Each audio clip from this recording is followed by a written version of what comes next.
Selamat pagi, Bapak, Ibu, salam sejahtera, salam kebajikan, Om Swastiastu. Izinkan kami memperkenalkan tim kami, yaitu saya sendiri Ajeng Rahayu, Sarjana Hukum, kemudian ada Bapak Kadek Reza, Sarjana Hukum, dan ada Bapak Anak Agung Murah, Sarjana Hukum. Eh, Pada kesempatan ini kami ucapkan terima kasih kepada yang terhormat Dr. Natasha Yunita Sugiastuti, SAMH, di mana beliau telah banyak memberikan bimbingan, arahan, sehingga makalah ini dapat selesai tepat pada waktunya dan bisa berjalan lancar dan mudah-mudahan mendapatkan hasil yang bagus ya Bu ya. Oke. Amin. Kemudian video ini kami buat adalah tujuannya untuk lebih mengulas agar lebih jelas untuk makalah yang telah kami buat. Nah, kemudian mengapa kami mengambil judul kesiapan UMKM industri menuju industri 4.0 untuk mewujudkan pembangunan ekonomi Indonesia berdasarkan teori Orgaski. Baik, Bapak Ngurah dapat dijelaskan. Terima kasih. Baik, terima kasih Bu Ajeng. Mungkin saya sedikit di sini menjelaskan terkait dengan kenapa kami mengambil tema UMKM, di mana UMKM tersebut sangat berpengaruh sekali untuk perekonomian negara, khususnya di era industri 4.0 yang saat ini. Nah, mungkin dapat kami sampaikan sedikit sebagai awalan, yaitu yang pertama, pemerintah Indonesia itu sangat mendukung sekali untuk perkembangan UMKM yang ada di Indonesia ini.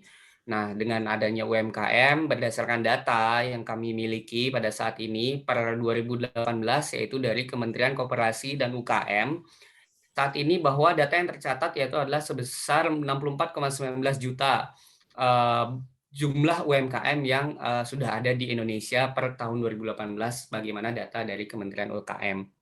Nah, dari 64,19 juta tersebut, ternyata dampak dari UMKM tersebut itu adalah cukup besar terhadap PDB Indonesia, yaitu 8.500 triliun rupiah belanja yang ada di Indonesia itu sebenarnya banyak berasal dari transaksi UMKM, yaitu kurang lebih sekitar 60,4 dari total transaksi yang ada di Indonesia. Nah, mungkin sedikit saya sampaikan, ya ini pertumbuhan UMKM juga cukup bertumbuh pesat di Indonesia sebagaimana data yang kami miliki, yaitu mulai dari 2012 jumlah UMKM itu sebanyak 55,2 juta yang ada di Indonesia. Sampai di akhir 2017 itu ada sekitar 62,9 juta. Berarti itu peningkatan yang cukup besar. Itu artinya minat masyarakat juga banyak di UMKM dan didukung juga adanya dukungan-dukungan dari pemerintah sehingga pertumbuhan UMKM itu menjadi banyak. Mungkin itu Bu Ajeng yang dapat kami sampaikan. Baik, terima kasih Bapak Kadek. Silakan. Baik, terima kasih Bu Ajeng, menyambung tadi apa yang disampaikan dan dijelaskan oleh rekan kami, Bapak Anak Agung Murah. Sedikit kami menambahkan bahwa peran pentingnya UMKM ini sudah dituliskan oleh Tulus Tambunan dalam bukunya Usaha Mikro Menengah di Indonesia. Nah, di mana di sana dikatakan yang pertama, kenapa sih UMKM itu penting gitu? Karena satu, jumlahnya yang tersebar di baik di perkotaan, perdesaan, bahkan di pelosok-pelosok terpencil begitu. Jadi cukup banyak jumlah UMKM. Yang kedua, UMKM itu dapat menyerap tenaga kerja yang banyak gitu karena jumlahnya yang banyak. Kemudian sehingga menyerap tenaga kerja yang banyak. Kemudian UMKM itu juga dari beberapa sektor, salah satunya adalah sektor pertanian yang mendukung pembangunan di Indonesia. Sebagaimana kita ketahui bahwa di Indonesia kan dikenal sebagai negara agraris ya, Bu Ajeng dan Pak Agung ya. Kemudian juga UMKM itu dikenal sudah teruji begitu, bahkan dalam krisis moneter dan lain-lain itu masih bisa bertahan bahkan sampai dengan saat ini gitu, di era di mana semua perekonomian dunia itu disrupsi karena adanya pandemi COVID-19 yang sampai dengan saat ini sudah 3 tahun ya, dari 2019 sampai dengan 2022. Keadaan pandemi COVID ini juga menyebabkan pola konsumsi dari masyarakat atau konsumen itu mulai banyak yang beralih gitu, dari mana yang mungkin Mbak Ajeng sebagai ibu-ibu gitu ya, yang mungkin setiap pagi itu pergi ke pasar untuk membeli sayuran atau daging, sekarang udah ada pilihan di platform, kita tinggal pencet aja gitu ya, jadi beralih ke online begitu kan. Nah, hal ini juga sejalan dengan revolusi industri 4.0 yang sejak 2011 itu sudah digaungkan dan diperkenalkan, di mana dalam revolusi industri ini semua yang itu beralih menggunakan teknologi internet atau yang kita kenal dengan digitalisasi begitu ya Mbak Ajeng dan Mungkin Pak dengan Agung. kata lain bisa mengurangi angka pengangguran, bahkan ibu-ibu rumah tangga juga bisa diberdayakan gitu ya. Ya, kurang lebih merubah perilaku masyarakat lah di pandemi COVID. Kemudian jika kita kaitkan dengan UMKM, bahwa UMKM ini kan karena perannya sangat penting nih di Indonesia, makanya kita mau tahu, mau membahas bagaimana sih peranan pemerintah itu kan untuk mendukung UMKM di era industri 4.0, atau dikenal dengan era digitalisasi. Ya, kita mungkin akan kita bahas nanti, mungkin akan dipandu oleh Mbak Ajeng ya untuk pembahasannya. Ya, baik. Jadi memang pemerintah ini memang betul-betul sangat luar biasa ya, benar-benar mendukung sekali UMKM karena memang pemerintah itu menyadari bahwa UMKM ini sebagai fondasi yang sangat kuat dalam satu negara, bahkan dalam keadaan pandemi yang seperti tadi disampaikan, dalam keadaan tingkat pengangguran yang tinggi dapat mengurangi segala macam. Nah, apa sih peranan pemerintah itu apa saja? Yang pertama jelas dalam regulasi itu diatur di dalam Undang-Undang Nomor 11 Tahun 2020 dikatakan bahwa itu sudah diatur mengenai regulasi UMKM. Nah, UMKM sendiri itu terdiri dari ada mikro, kecil, dan menengah. Itu diatur dalam pasal 1. Kemudian di pasal 2 itu mengenai kriterianya. Supaya kenapa diatur kriteria? Supaya lebih jelas lagi apa saja yang boleh dikatakan usaha UMKM gitu ya. Itu tujuan sebenarnya. Nah, di pasal 2 itu dikatakan bahwa untuk usaha mikro itu tidak boleh lebih dari 5 miliar. Kemudian usaha kecil itu 2 miliar sampai dengan 15 miliar. Kemudian ada usaha menengah 15 miliar sampai dengan 50 miliar. Nah, apalagi peranan pemerintah? Nah, peranan pemerintah adalah mempermudah perizinan untuk untuk UMKM itu sendiri. Seperti contoh adalah adanya OSS ya yang kita dapat urus di BPKM, yaitu apa sih OSS itu? Online Single Submissive. Nah, itu berlaku di seluruh wilayah Indonesia gitu. Nah, kemudian apalagi peran pemerintah? Pemerintah banyak memberikan sosialisasi. Nah, di sini memang bukan hanya peran pemerintah, tapi peran masyarakat juga nanti dibutuhkan dengan adanya webinar, sosialisasi. Jadi memang pemerintah ini sangat luar biasa dalam mendukung UMKM begitu. Ya, mungkin izin Bu Ajeng, mungkin saya tambahkan sedikit ya. Saya memang setuju ya, pemerintah itu memang peranannya sangat besar sekali ya untuk UMKM di Indonesia ini. Karena mungkin pemerintah juga menyadari tadi bahwa dengan adanya UMKM ini negara Indonesia ini bisa eksis mungkin gitu ya Bu Ajeng dan Pak Kade ya. Mungkin kalau dengan nggak ada UMKM, jadi banyak pengangguran yang terjadi seperti Bu Ajeng dan Pak Kade sampaikan tadi. Nah, contoh kayak tadi Bu Ajeng sampaikan ya seperti UMKM bahwa ibu-ibu rumah tangga juga bisa membuat sebuah usaha sendiri tanpa harus memiliki sertifikasi khusus. Kalau misalnya mereka harus bekerja di kantor, mereka harus dibuktikan dalam sebuah sertifikat atau apa. Kalau misalnya ibu-ibu bisa langsung membuat sebuah usaha dari rumahnya gitu ya, merekrut tenaga kerja. Nah, salah satu dukungannya juga dari pemerintah, mungkin saya bisa sampaikan di sini, yaitu pemerintah juga menggerakkan badan usaha yang memang dimiliki oleh pemerintah itu, yang sebagaimana kita kenal adanya badan usaha milik negara. Nah, dengan adanya badan usaha milik negara, pemerintah berusaha melirik untuk BUMN tersebut bisa membina UMKM yang ada di bawah binaan dari badan usaha milik negara tersebut. Nah, pemerintah di sini melihat bahwa belanja BUMN kepada UMKM itu per tahun 2019 itu cukup besar. Itu nilainya adalah sebesar 32,5 triliun. Itu baru berasal dari 30 BUMN besar saja, belum dari seluruh BUMN. Kalau nggak salah jumlah BUMN ada 140 ya, kalau nggak salah ya Bu Ajeng dan Pak Kade. Nah, dengan melihat bahwa transaksi BUMN yang besar itu, pemerintah membuatlah sebuah sistem. Nah, itu untuk mendukung juga yang digitalisasi yang disampaikan tadi. Dibuatlah sebuah sistem berbasis digital yang dinamakan Pasar Digital UMKM, yaitu diinisiasi oleh Kementerian Badan Usaha Milik Negara bekerja sama dengan Kementerian Koperasi dan UKM, yang mana intinya di dalam pasar digital UMKM itu di dalamnya terdapat banyak sekali UMKM dari berbagai BUMN dan juga berbagai instansi pemerintah di sana. Nanti UMKM tersebut jika akan dibeli produknya atau akan melakukan transaksi cukup berbasis sistem digital, yaitu pembelanjaannya melalui perangkat lunak, menggunakan internet, pembeli hanya perlu mengakses menggunakan smartphone-nya saja, barang nanti akan dikirim menggunakan jasa ekspedisi.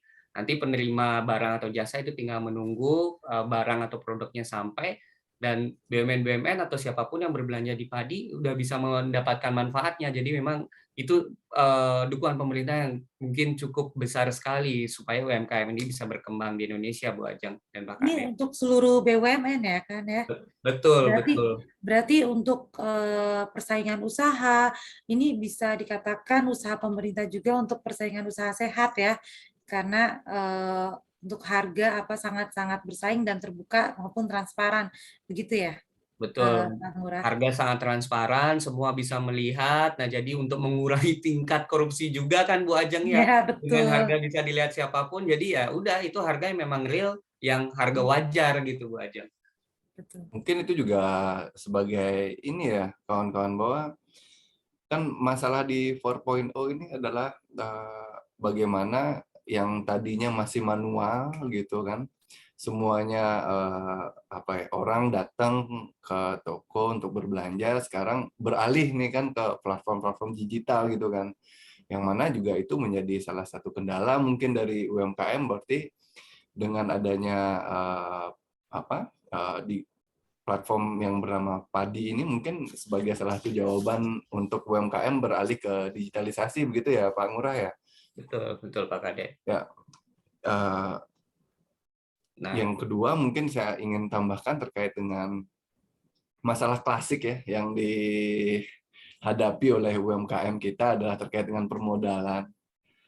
Nah, itu juga salah satu bentuk peran dari pemerintah untuk mengatasi masalah permodalan itu mungkin sebagaimana kita ketahui di pandemi COVID-19 ini banyak sekali usaha yang bahkan yang skalanya raksasa mungkin ya, yang pada bertumbangan gitu, yang tidak menyangka bahwa ada suatu pandemi atau virus penyakit yang bisa mendisrupsi dan menyebabkan semua lumpuhnya perekonomian bahkan di dunia nih, bukan di Indonesia saja begitu ya. Dan justru pasti ini juga akan mempengaruhi UMKM kita, dan sebagai langkah dari pemerintah untuk menyelamatkan ini mungkin kan terkait dengan penyaluran kredit, restrukturisasi kredit gitu ya. Jadi UMKM ini diberikan kelonggaran untuk merestrukturisasi kreditnya, kemudian pemerintah menggencarkan menyalurkan kredit usaha rakyatnya, yang mana kita ketahui bahwa dalam segi bunganya pun itu disubsidi oleh pemerintah gitu ya. Mudah-mudahan dengan adanya bantuan dari pemerintah ini dapat mengatasi masalah permodalan ya. Selain tadi juga yang dijelaskan oleh Pak Ana Agung Ngurah, bahwa adanya platform Padi untuk merubah gitu ya dari offline itu untuk ke arah digitalisasi begitu ya. Betul, betul Pak Kadek, mungkin inilah mengapa kita kaitkan dengan teori organisasi tadi. Jadi memang di mana masyarakat Indonesia ini sudah bisa memproduksi barang itu sendiri gitu ya. Kalau memang sebelum jadi gini, mungkin perlu diketahui bahwa teori organisasi itu ada 3 kan ya, unifikasi, industrialisasi, kemudian adanya welfare. Nah, untuk menuju welfare itu kita sudah memasuki sebenarnya dengan kata lain kita sudah welfare ya, karena kita sudah bisa memproduksi barang. Nah, namun memang banyak hambatan dan tidak semudah seperti itu. Lagi-lagi peran pemerintah inilah yang sangat amat sangat mendukung untuk terwujudnya teori organisasi tersebut, di mana bahwa untuk kesejahteraan rakyatnya, kemudian perlindungan buruh yang diatur di PP 35 dalam Omnibus Law juga itu juga sudah terlaksana begitu. Jadi memang ini benar-benar kaitannya sangat erat ya Bapak-bapak ya dengan teori organisasi tersebut. Mungkin menambahkan sedikit ya, mungkin sebelum nanti masuk ke Pak Agung, menambahkan sedikit terkait dengan organisasi ini menarik ya, menarik kalau kita bahas di UMKM gitu ya. Jadi kan organisasi seperti apa yang dijelaskan oleh Mbak Ajeng itu kan menyampaikan bahwa ada 3 tahap nih dalam pembangunan politik atau ekonomi di suatu negara gitu kan ya. Yang satu yang seperti disampaikan Mbak Ajeng itu adalah unifikasi ini. Kalau kita kaitkan dengan UMKM mungkin kita lihat sejarahnya gitu ya, seperti yang sudah kita jelaskan tadi bahwa unifikasi itu kan adalah bagaimana menyatukan dulu nih kan, menyatukan ke dalam suatu apa namanya ya, ketentuan atau peraturan yang mengatur mengenai UMKM gitu kan. Nanti ya artinya dari tahun 95 itu kan pemerintah sudah mulai memikirkan atau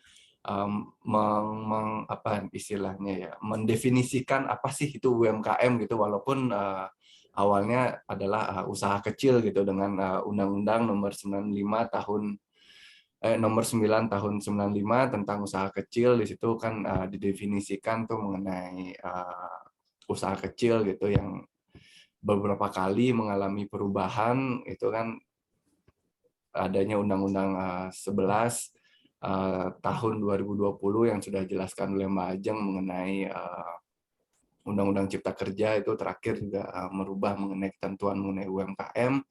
Jadi menurut saya nih, untuk tahap industrialisasi itu dengan sudah ada diterbitkannya undang-undang yang mendefinisikan apa sih itu UMKM, artinya Indonesia itu sudah melewati itu tahap unifikasi begitu. Menurut saya bahwa kita kaitkan dengan organisasi bahwa Indonesia yang pertama sudah melewati tahap unifikasi gitu. Mungkin bisa ditambahkan dari Pak Agung atau Mbak Ajeng. Iya. Ya, silakan Pak. Mungkin boleh saya tambahkan ya, Bu Ajeng ya, dari yang disampaikan oleh Pak Kade. Nah ini benar sih, dari the stage political development yang dari organisasi ini memang sangat cocok sekali ya terkait dengan UMKM yang ada di Indonesia ini. Ya tadi setelah melewati tahapan unifikasi, aturan-aturan yang memang dibentuk oleh pemerintah, yaitu berarti kan memang sudah disiapkan kayak fondasi ya Bu Ajeng dan Pak Kade ya dari pemerintah supaya masyarakat bisa menjalankan bisnis usahanya khususnya di dalam UMKM ini. Nah itu berlanjutlah setelah mungkin dari unifikasi, nah terkait dengan industrialisasi, nah dengan adanya aturan yang memang sudah dibuat oleh pemerintah tersebut, nah pemerintah berharap industri-industri tersebut bisa tumbuh dan berkembang di Indonesia, jadi bisa semakin banyak, semakin bisa memberikan dampak baik itu dari sisi pajak atau pendapatan lainnya untuk negara ini, sehingga negara ini bisa tetap bisa bertahan dan bisa kembali untuk mensejahterakan masyarakatnya. Nah itulah tahapannya, diharapkan dari yang memang dari politik dari organisasi ini ya ujungnya itu diharapkan adanya UMKM itu ya pada akhirnya untuk bisa mensejahterakan rakyat yang ada di Indonesia mungkin Bu Ajeng dan Pak Kade. Betul sekali Bapak-bapak, memang tujuan dari organisasi ini adalah untuk kemakmuran rakyat, di mana UMKM kita tahu sendiri pajak negara pajak yang masuk ke negara atau devisa itu sangat tinggi seperti itu. Oh iya, kita lagi pakai baju apa nih ya sekarang? Ya mungkin ini bukti dukungan kita ya Bu Ajeng ya, Pak Kade ya, bahwa memang kita ya memberikan dukungan lah kepada UMKM ya. Mungkin Bu Ajeng bisa disampaikan. Ya, jadi hari ini kita memakai benar-benar produk dalam negeri. Kenapa saya sangat mendukung UMKM atau produk yang dibuat dalam negeri? Karena contoh yang kita pakai itu kualitasnya itu tidak kalah jauh dengan barang impor, tapi harganya terjangkau sekali. Contoh seperti batik yang kita gunakan, ini modelnya ini benar-benar model blazer yang bisa dipakai ke kantor gitu ya kan. Kemudian ini ada tali masker yang ini memang kebetulan dibuat oleh daerah rumah saya gitu ya. Jadi memang ini ibu-ibu juga yang membuat gitu, UMKM juga. Jadi ya itu sangat menurut saya sangat baiklah gitu. Jadi Batiknya produksi mana Bu Ajeng? iya, Batiknya produksi mana Bu Ajeng? kalau ini batik Cirebonan ya. Kalau Pak Ngurah, Ini saya kebetulan ini dari Kalimantan Timur. Ya ini kalau dia kalau nggak salah ini tipenya apa binatang laut ya ini kayak apa kayak Kutai, binatang laut. Kutai Nah, Timur. ya dari Kutai dari waktu Oh waktu ya, itu sempat main. bagus-bagus itu. Nah, Ya kalau yang bawah kayaknya agak-agak Jawa nih. Apa dari Bali? Kalau ini batik Solo, Oh, batik Jawa. Solo. Jadi seluruh Indonesia ada ya, dari Kalimantan, Jawa Tengah. Kemudian Mbak Ajeng dari mana itu? Dari Jakarta Cirebon. atau Jawa Barat? Ya, Oh, Cirebonan. Jawa Barat. Jadi ya mungkin itulah kita ada baiknya juga ya UMKM ini banyak banget karena memang menjaga khas budaya Indonesia juga gitu ya kan. ya. Baik.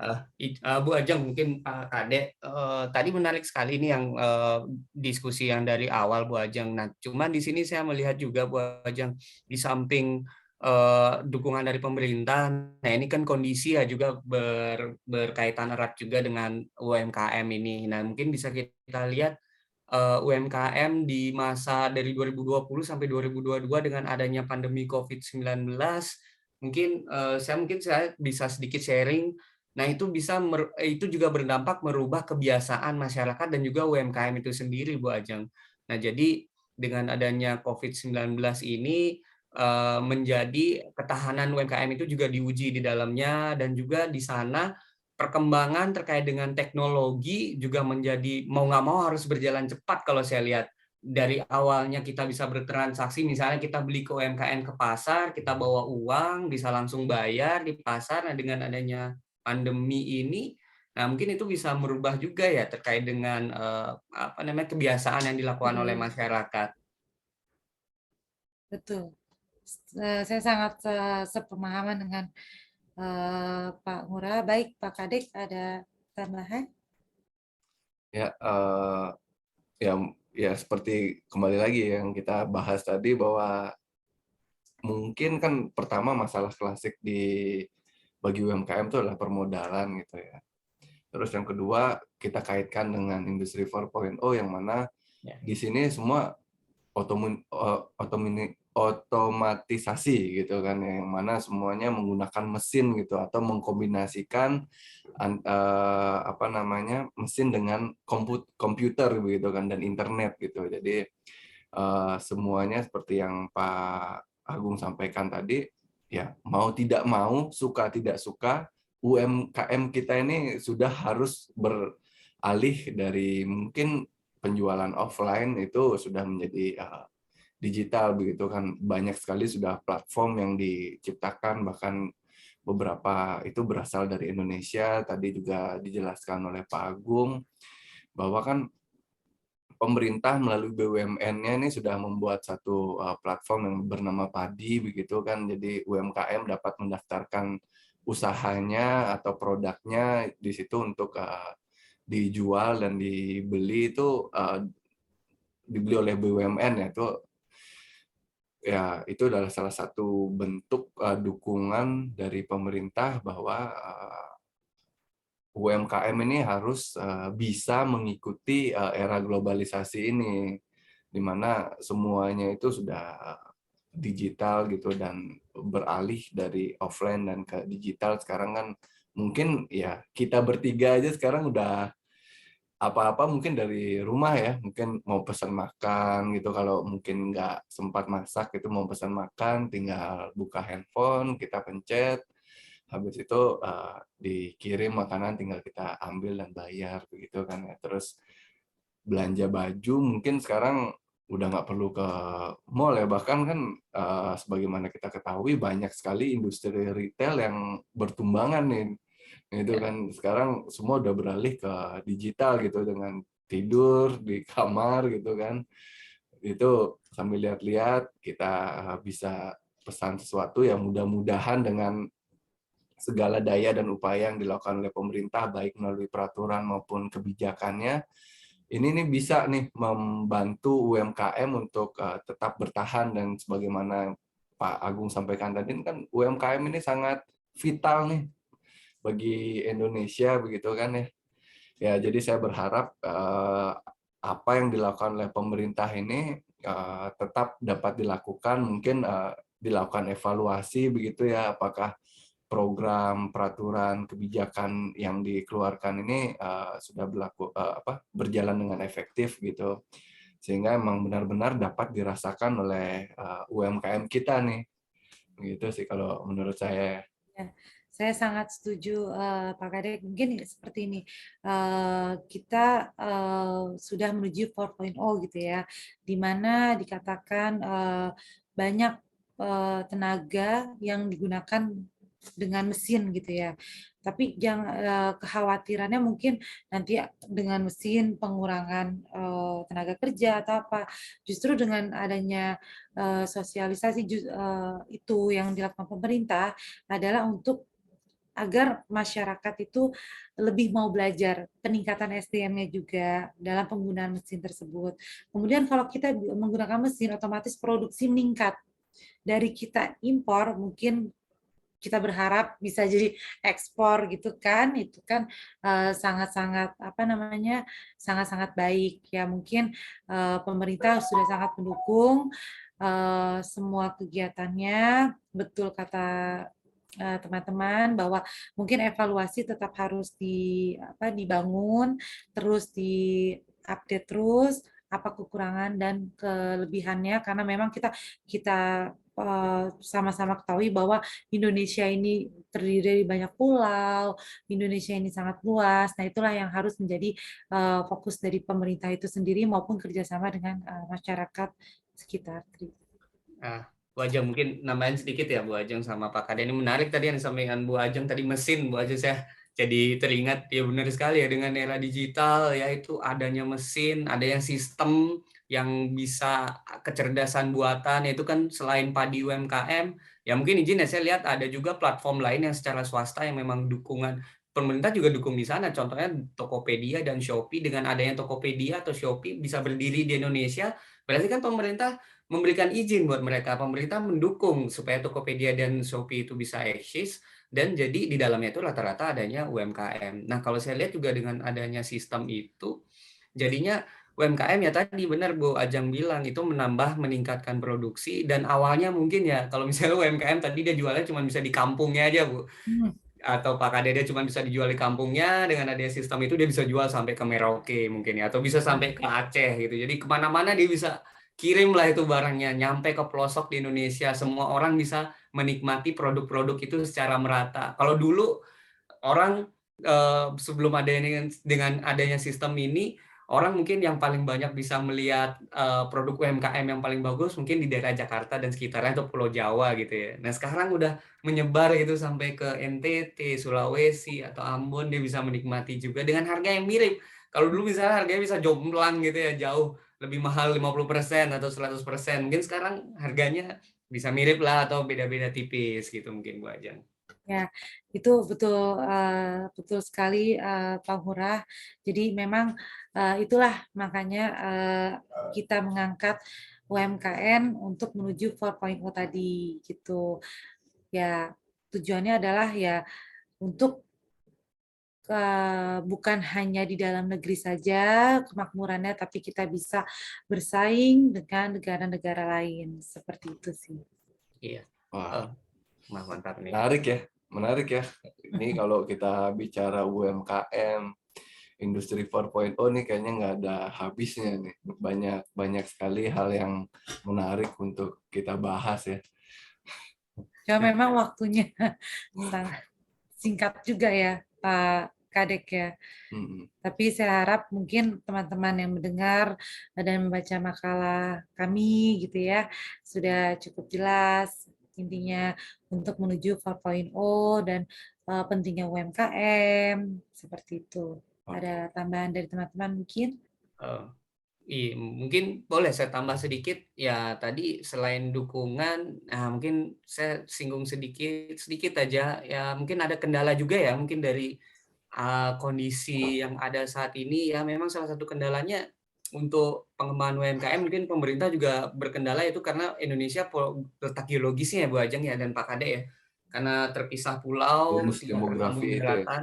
Iya betul mungkin ada eh, apa namanya kendala lainnya atau dari Bu Kade atau Pak Ajeng Pak Kade atau Bu Ajeng. Eh, ya sepakat sih bahwa apa yang disampaikan oleh Pak Agung tuh memang Indonesia itu dapat bonus demografi gitu ya. Jadi secara geografis itu kita terbagi antara pulau-pulau ya, ya kan. Terus yang kedua mungkin salah satunya adalah terkait dengan infrastruktur ya mungkin ya terkait dengan kendala di apa namanya kendala yang dihadapi oleh pemerintah begitu kan ya karena ya sebagaimana yang saya sampaikan tadi bahwa Indonesia itu terdiri dari pulau-pulau gitu kan dan bahkan mungkin di pemerintahan saat ini sudah mulai tidak Jawa sentris gitu ya jadi udah mulai ke daerah timur yang memang tidak tersentuh mulai dari situ pemerintah melakukan pembangunan dan mungkin itu membutuhkan waktu gitu ya itu yang Ya, menjadi secara tantangan bertahap tidak ya. singkat gitu ya tidak bisa Ya, kita betul. harapkan singkat hasilnya begitu mungkin itu dari saya tambahannya. Baik, saya kira sih cukup jelas ya Pak Kadek maupun Pak Ngurah. Semoga apa yang kita bahas melalui via Zoom ini bermanfaat Amin. bagi teman-teman, rekan-rekan semua, mahasiswa-mahasiswi, dan bagi pendengar maupun pembaca makalah kami. Baik, yang baik Pak Kadek mungkin dapat menutup untuk Zoom pada pagi hari ini. Baik, terima kasih Bu Ajeng, Pak Agung nih nggak terasa nih kita kalau udah dari tadi kita berdiskusi bahkan udah cukup lama ya kita berdiskusi bahkan masih banyak sebenarnya yang ingin kita diskusikan. Ya. Baik saya tutup dengan mungkin menyimpulkan begitu ya dari apa yang kita bahas tadi dan peranan pemerintahnya untuk mendukung UMKM di era industri 4.0 ini seperti apa begitu jika ditinjau dari teorinya Organski begitu dan sudah sampai mana sih tahap politik pembangunan politik di Indonesia begitu ya mungkin dari apa yang sudah kita diskusikan tadi bagaimana pemerintah ini cukup apa ya fokus dan apa ya istilahnya mungkin tanda kutip memberikan banyak kemudahan begitu ya bagi industri UMKM kita ini kan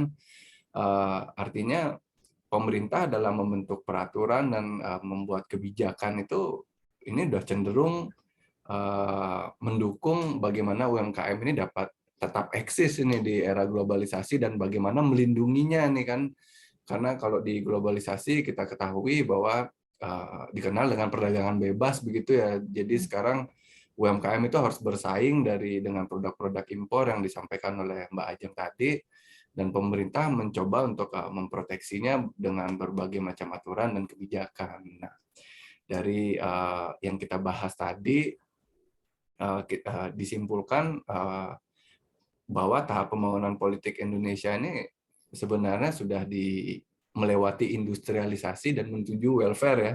Mungkin Ya, tadi yang betul. disampaikan Mbak Ajeng, mungkin jika sudah UMKM-nya bisa berdikari, mungkin istilah banyak yang digaungkan ya gitu ya. Jadi UMKM-nya semakin besar, semakin bertumbuh, perekonomian negara juga secara tidak langsung juga didongkrak oleh UMKM.